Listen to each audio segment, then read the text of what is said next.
Construyendo Patria.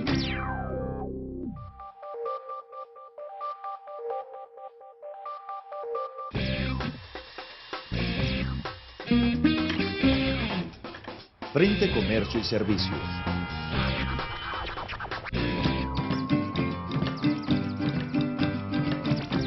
Salida ocupacional diseñador gráfico para web.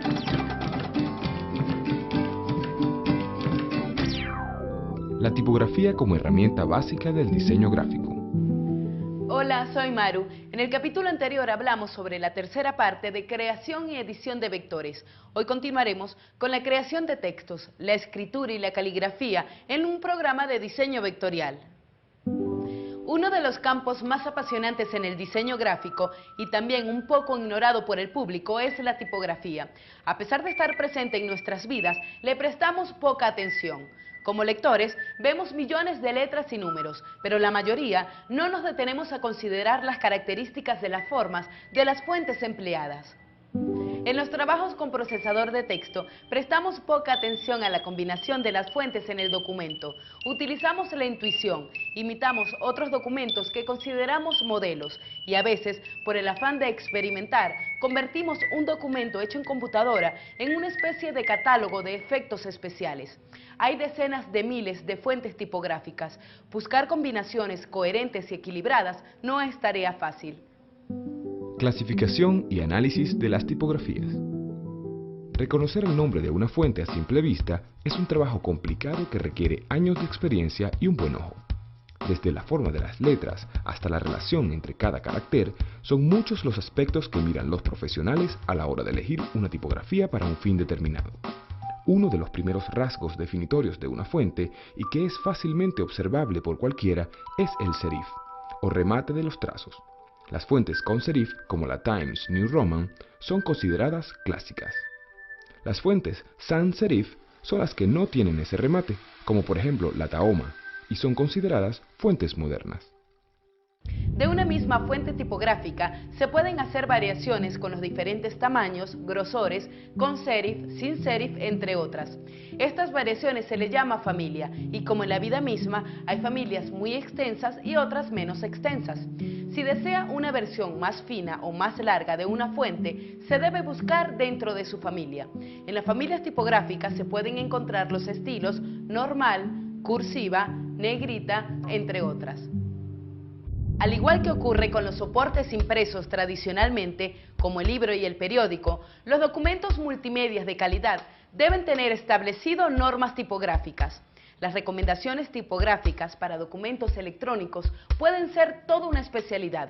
Las más importantes se resumen en las siguientes. Busca siempre la claridad y la facilidad de lectura. En textos largos para pantalla, donde nunca sabemos cómo será el monitor del usuario, es muy importante que la lectura sea lo más confortable posible.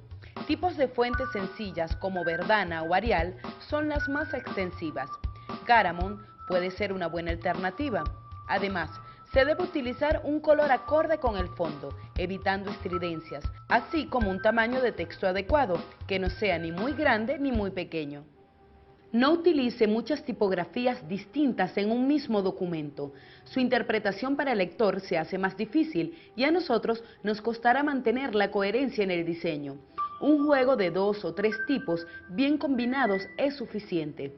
Sin embargo, lo idóneo es emplear el mismo tipo de letra, de la misma medida e interlineado para todo el cuerpo de texto de un documento. Los encabezamientos tendrán otro tratamiento, en función de su jerarquía. Creación de texto. Los programas de diseño vectorial son capaces de crear textos cuya función puede estar destinada al uso de textos pequeños, como cabeceras, banners, logos, etiquetas de diagramas, entre otros. Esta sección es una introducción básica acerca de las capacidades de textos en los programas de diseño vectorial.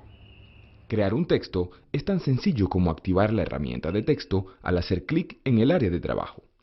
Después de seleccionada la herramienta, nos posicionamos en el lugar donde queremos poner el texto y escribimos. En la barra comandos tenemos un botón con la letra T, que nos abre el diálogo de texto que se muestra en la figura de arriba. Aquí Podremos elegir el tipo de fuente, estilo, tamaño, formato y espaciado de líneas. Una vez escrito el texto, podemos seleccionarlo activándolo como cualquier objeto y utilizar la ventana del diálogo de texto para modificar cualquiera de sus propiedades, tales como fuente, estilo, tamaño, formato y espaciado de líneas. Al final, presiona Aplicar. Este diálogo también tiene la pestaña Texto, donde podemos modificar el propio texto, cambiándolo o añadiéndole palabras. En algunas situaciones, esta forma puede ser más conveniente que hacerlo sobre la pizarra. Así como otras herramientas, con la herramienta Texto podemos seleccionar objetos de su mismo tipo, en este caso letras y palabras. Activando con el ratón y posicionándonos en algún lugar dentro del texto, también podemos modificar o escribir sobre él. Como con todo objeto en un programa de diseño vectorial, si pulsamos los tiradores de texto podemos hacer modificaciones a nuestro gusto. Si entramos en las propiedades de relleno y borde, podremos cambiar el color o hacer gradientes difuminados. Es posible convertir texto a trazo. Para ello, vamos a la barra de menús, trazo y objeto a trazo. Texto sobre trazos. Una de las posibilidades que nos ofrecen los programas de diseño vectorial es asociar un texto a un trayecto trazo.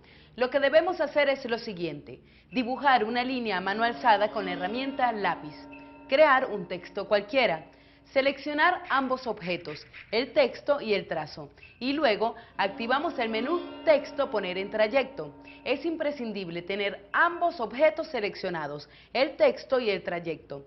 Del mismo modo podemos asociar un texto a cualquier contorno o trayecto, un rectángulo, elipse, espiral, entre otros. Recapitulemos lo que hemos aprendido hasta ahora. La escritura de textos en programas de diseño vectorial. La tipografía como herramienta básica del diseño gráfico. Cómo se clasifican y analizan las tipografías. Consejos en el uso de tipografías. Creación de texto.